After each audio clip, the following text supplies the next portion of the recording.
This is our third part on our series on the ministry of reconciliation. We first seen that we've been called to be peacemakers, and that Jesus said, "Blessed are the peacemakers." And last week we looked at the first foundational relationship that we need to be reconciled with, where we're commanded to be reconciled to God. And our breaking relationship with God is a foundational break of the reason why other relationships are not being broken. We find that because of our sinfulness, of our brokenness, other relationships that we have in life normally are broken, and we come across broken relationships. We have broken relationships. And because interpersonal conflict is part of life, because we are all weak, sinful people living amongst weak, sinful people, and we all mess up.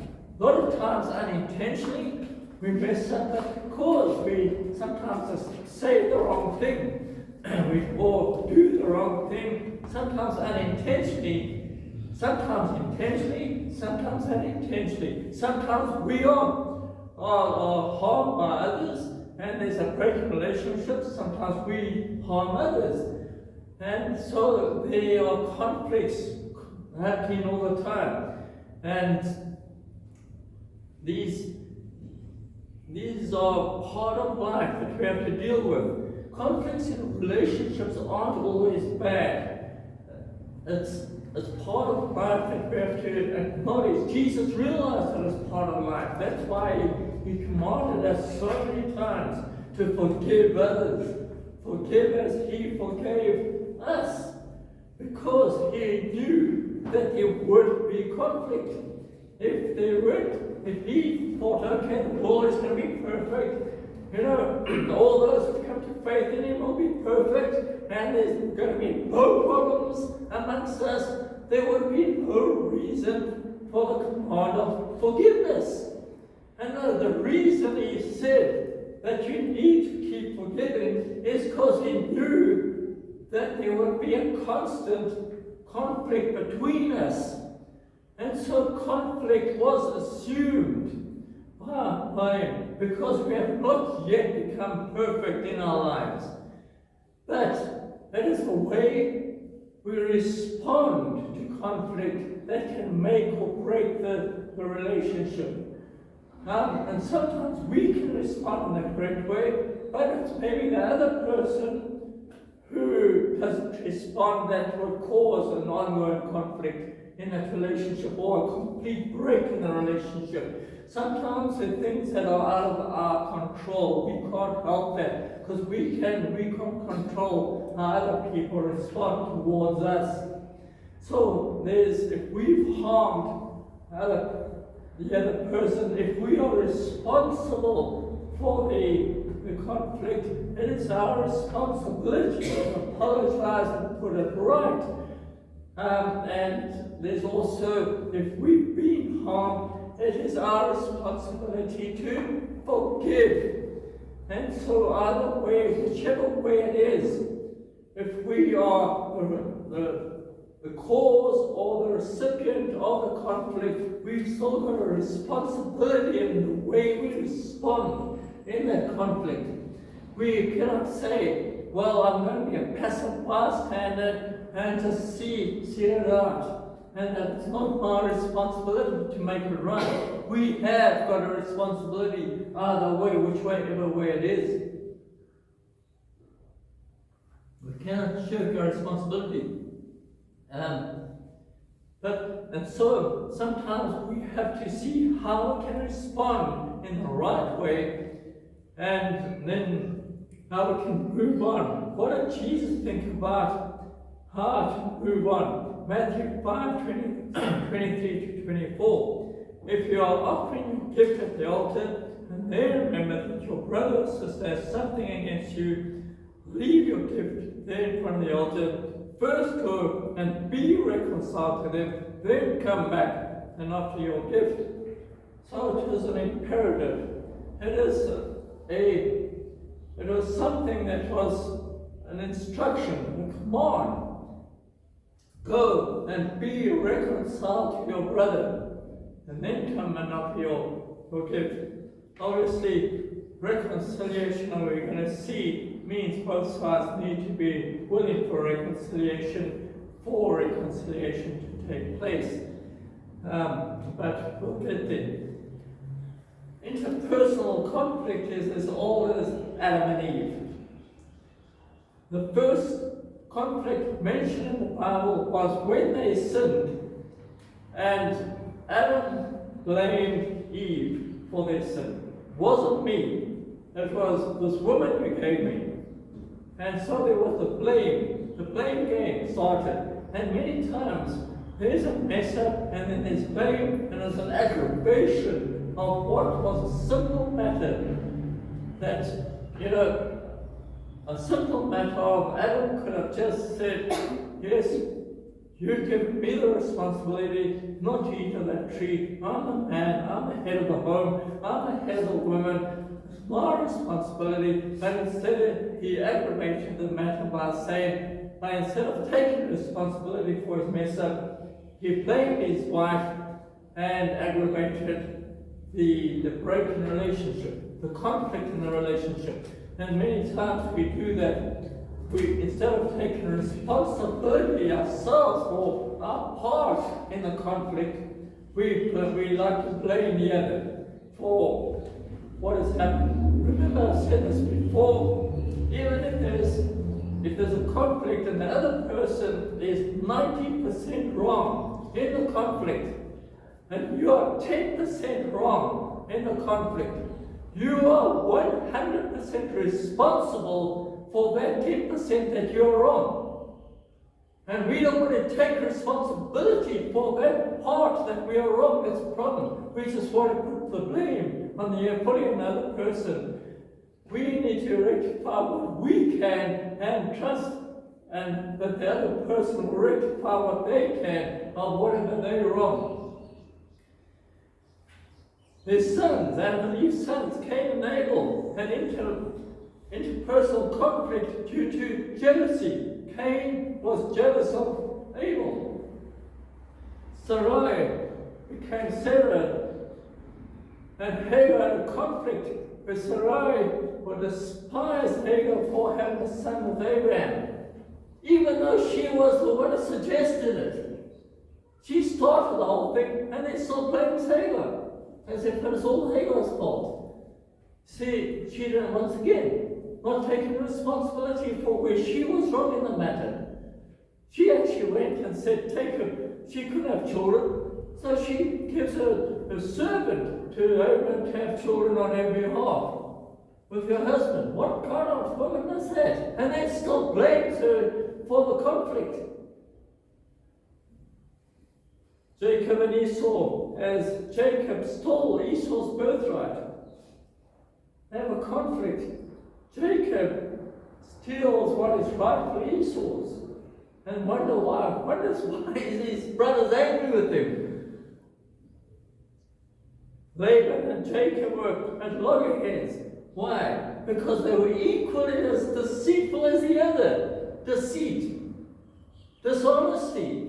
Jacob was deceitful. We all know that Jacob was a master of deceit. In fact, stealing his brother's birthright was an act of deceit in the first place. Then he runs away from his brother, goes to his uncle Laban, and lives with him, and he deceives his uncle, and his uncle deceives him in return. And they had this massive conflict between each other because of deceit. No one is honest. And dishonesty, deceit, is a big reason for conflict in relationship. If we are dishonest, we can be assured when the truth comes out, there's going to be a major conflict amongst us. We cannot have a dishonest relationship and expect not to have conflict. True relationships are based on honesty and truth amongst us. between us, whether it's in our marriage, whether it's in our church, whether it's in our family and children and parents at work. Relationships are based on honesty and truth. And if there's deceit, there will be conflict.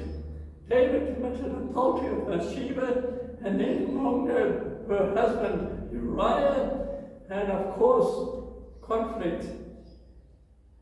Jesus' disciples had conflicts with each other, arguing. What are they arguing about? Who's the greatest amongst them? Pride. I'm the greatest. No, you're the greatest. No, you're not the greatest. I'm the greatest. I'm John. I'm the one he loves. He loves me more than you. So, no, he doesn't. He loves me more. So Peter will probably always put his foot in it, because his mouth ran way ahead of his thinking. It sounds like some of our politicians. He spoke and then thought afterwards. So Peter would have been a good politician in our country, I think. He spoke more than he thought. So, and of course, conflict. Why? Because if you say stuff that's going to be harmful or think about it afterwards, definitely it's going to be something that cuts into our lives and into other people's lives. And so our in our personal lives, we might have conflict in our homes, in our friends, in our colleagues at work, in our community, over various issues, whatever they might be. There are conflicts. Those conflicts aren't necessarily wrong. They aren't necessarily the end of a relationship. But how are we going to respond to them? In order to deal effectively with conflict, we need to understand the cause of it, the root of it, be willing to deal with those roots of the conflict in an appropriate manner. James 4 says, verse 1 to 3, what causes fights and quarrels among you? Don't they come from the desires that battle within you? You desire what you do not have, so you kill. You covet, but you cannot get what you want. So you quarrel and fight you do not have, because you do not ask God. When you ask, you do not receive, because you ask with the wrong motives, that you may spend what you get on your pleasures. And Proverbs 13:10 says, where there's strife, there's pride, but wisdom is found in those who take advice. The root cause of conflict is sin and self-centeredness. Self-centeredness is rooted in pride. It's all about me, all about what I can get, all about my desire. It's that I'm better than you, I'm over you, I'm more important than you. It is what I want, not what you want, is what is important. And as long as we've got a self-centered attitude in any relationship, that would be a cause of conflict. Your desires, it says, James says, they come from your desires that battle within. What desires? The desire to want for yourself. And I'll get what I want, even if I have to step on you to get what I want. I want what I want, and if it harms you, that's fine with me. That's the attitude that's behind these conflicts. Now remember, that's a proactive conflict of moving into that. Sometimes pride can manifest in very subtle ways that you don't even realize that you're doing it, because it's so ingrained that you actually have these conflicts in such a way that you're trying to get ahead, not even realizing it, and it seems unintentional, but there's a motive that's driving that self-centered attitude within the relationship, whether it be at the home or work. Sometimes it's at work. And we will look at the different manifestations of pride in a moment. Let's look at them now. Sin and pride blames each other for their own wrong actions. As Adam blamed Eve, we mentioned that. So it's a matter of blame. you are wrong, but actually not taking responsibility. He's jealous because of Cain. As Cain was Abel, jealousy could be maybe at work, someone else that you've been working, someone else gets a promotion, you think that you should have got a promotion before that person, you're jealous, you're angry, that comes across in a real way at work, that you're angry, and it's a point of contention between you. There's a conflict in your relationship because of your jealousy of the other person, or maybe they're jealous of you. So it could be the other way around. You're the one with the promotion, and someone else is jealous of you. So there's conflict. Or you're jealous, because someone else got a new dress, and you wanted that dress, and you liked that dress. You thought, why could I get that dress?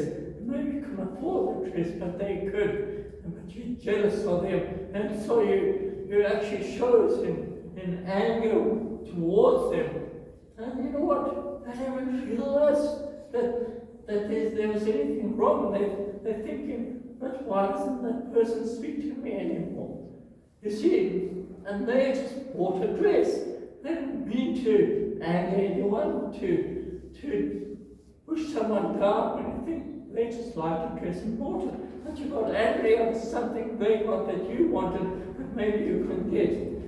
And so there's a conflict, and that person is totally innocent in the matter because she didn't, or he didn't intend causing a conflict. They just wanted a dress. And isn't it so real in these kind of situations where these things happen and where someone doesn't even realize that they've caused someone to become jealous? They didn't cause that person to be jealous.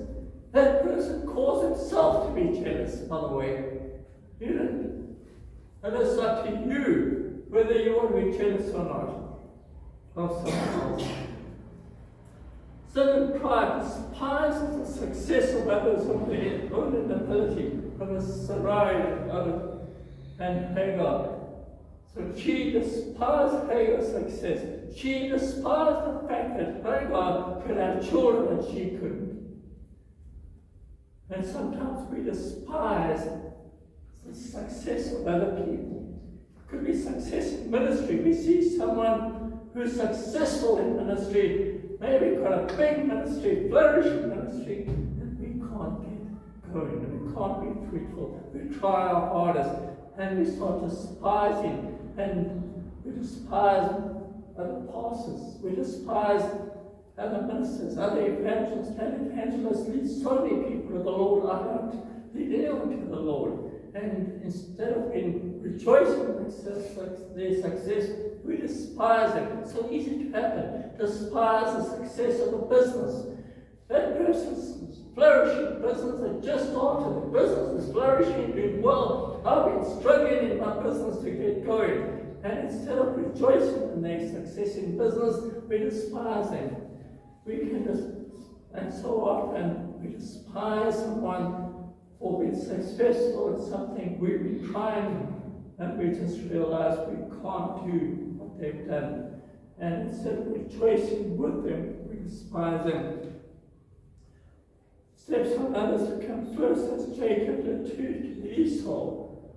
We want to get something, step on others. We mentioned that. It's not honest and deceives others to get what we want, as Laban and Jacob were to each other.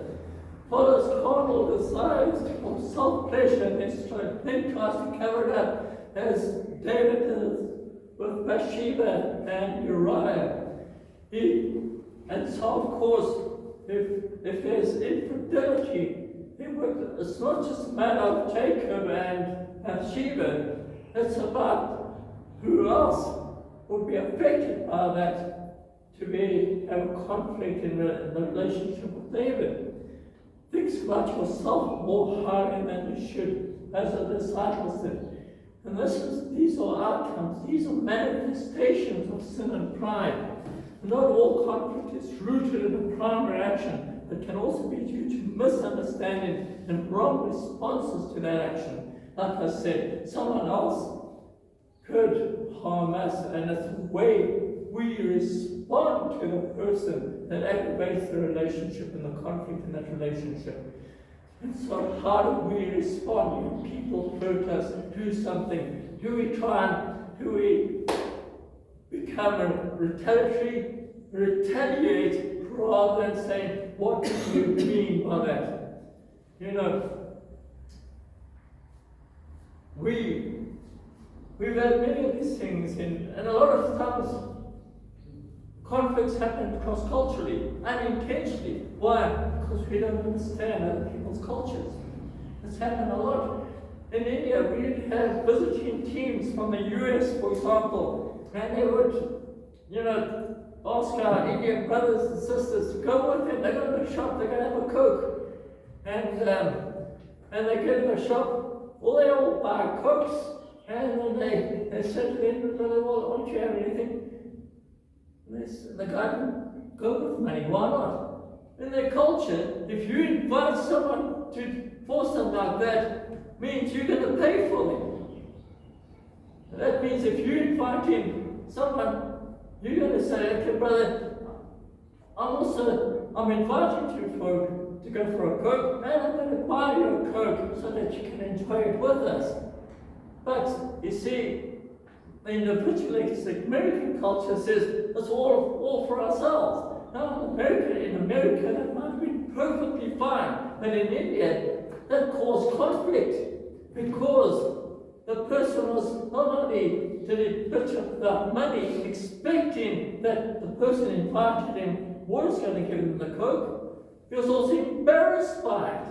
And so there was embarrassment. Now what did that do? That caused conflict in the relationship because of cultural misunderstanding.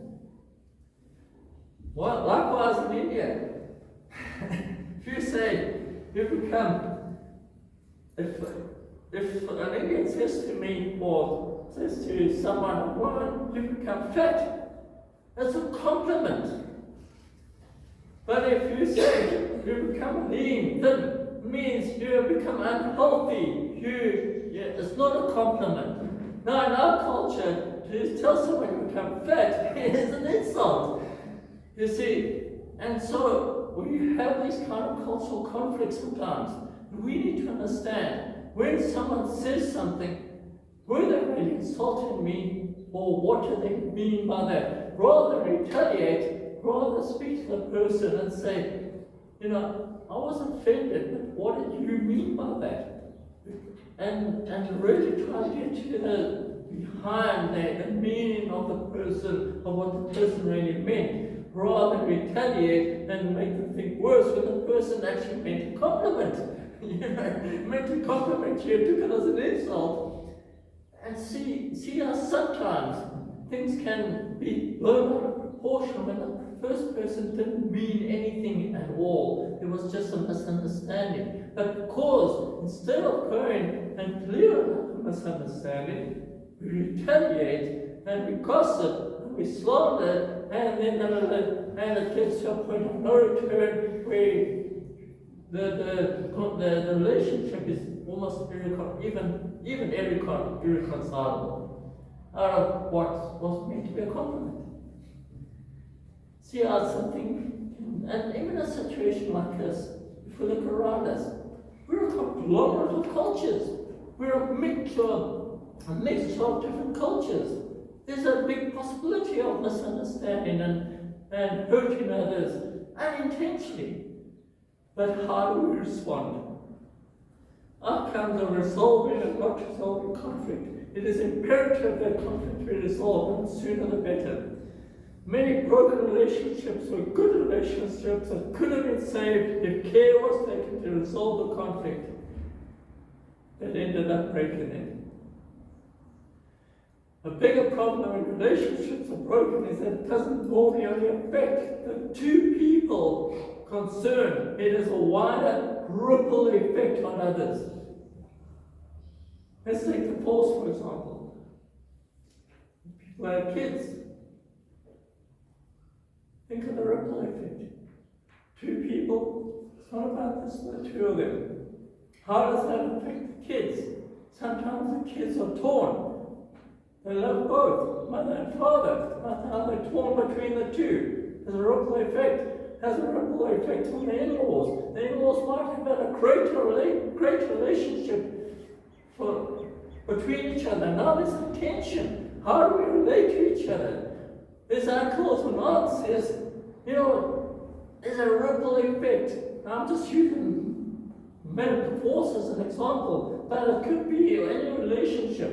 It could be within the church, where there's a conflict in the church, and people who love both have this tension because we see the conflict between two people in the church, that we don't want to take sides, but now it's affecting us because of the conflict within the church.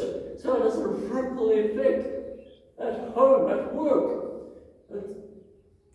In fact, in work, it's not just about, it has a ripple effect on how we relate to others within the office. Because of our conflict, it can bring tension in the office. Everyone else sees the two people in conflict walk into the office, and the whole office tenses up. Why? Because of the two people in conflict, because they know that there could be a blow-up or something, and it affects other people as well. It's not just about the two of us. Cain and David's unresolved sin led them to the extreme of committing murder. We trust that not all conflicts end in that, but that is an extreme. Most negative outcomes and unresolved conflicts are far less extreme, but nevertheless distressing. We already mentioned the ripple effects. What about anger, bitterness, resentment, which can consume you and affect your relationships with people around you? You see, walk around, because of your conflict, you walk around with this negative, miserable rain cloud over you, and people don't want to get too close to you because they don't want to get wet, with that rain all over you. Your anger, your bitterness, and that's what conflicts do. I've never seen people in conflict with someone else and are full of joy and peace. Never. It can't happen because there's always this anger and resentment within, and it comes out. You just push the right buttons on the people, and it comes out. It can even adversely affect the quality of your work in the office. Sometimes there's some conflict, people don't want to go to the office. When they go, there's this tension, and it affects the quality of your work. And sometimes people have even been fired because of the quality of the work, and that has gone down. They're not meeting the standards of their employer, and they end up being fired. Why? Because they're so miserable, it affects the quality of the work that their employer isn't happy with them anymore.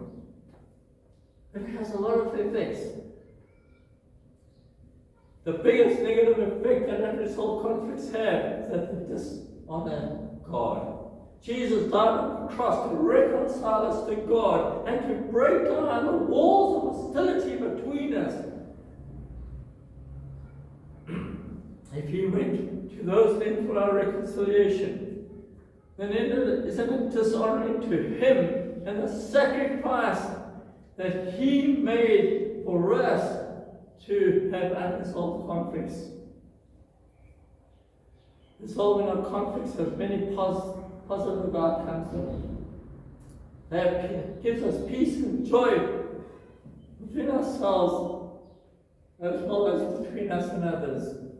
We don't have to hide from others because we resolve the conflicts. There's no more tension. When we see them coming, we can walk into their space confidently now and happily, and everyone else is happy as well because we know there's going to be unity and not conflict anymore. And isn't that a better way to live than having this constant tension in our lives?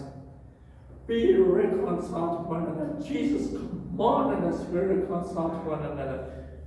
Read Matthew 5 again, 23 to 24. If you're offering your gift at the altar, and then remember that your brother or sister has something against you, leave your gift there in front of the altar. First go and be reconciled to them, and come and offer your gift. He didn't make it an optional extra in life. It is an instruction, it is an imperative, it is a command. Be reconciled to your brother or sister. Not making an effort to be reconciled to someone is an act of disobedience to God. Obviously, reconciliation only happens when both parties are willing to reconcile. So we're not talking about that it's always on you. You need to make every effort from your side to resolve conflicts between you and anyone you have a conflict for reconciliation to take place. Romans 12:18. If it is possible, as far as it depends on you, live at peace with everyone. So as far as it depends on you, live at peace with everyone. If the other person refuses to deal with the issue to resolve the conflict, then at peace, be at peace, that you have made every effort for reconciliation to take place. It is not on you. If there's not reconciliation, look at us with our relationship with God. God made every effort to reconcile man to Him. But it's not on Him when people do not believe and receive His sacrifice. It's not on Him. He's made every effort. He's given Himself sacrificially that every person on this planet can be reconciled to Him. But it's only those who believe and receive what He's done for them will be reconciled. It's not on Him for those who haven't been. So we need to understand that not everyone will be reconciled to you. But you need to make every effort to be at peace with all people. You can't control the action of others, but you can control what you do. What you do is in your control. What other people do is out of your control. You can be at peace. I'm not talking about, there are times, of course, where we're not looking for reconciliation unless we know there's been absolute. From the other side, someone might harm you horribly. Obviously, not going to run after reconciliation with that person until we know for sure that there's been a complete change in that person and transformation, and that person is definitely not going to harm you again. You're not looking for reconciliation for someone who's harmed you and been abusive to you, but you can forgive them. You can forgive them. Forgiveness is not an option. The reason, because Jesus commanded it.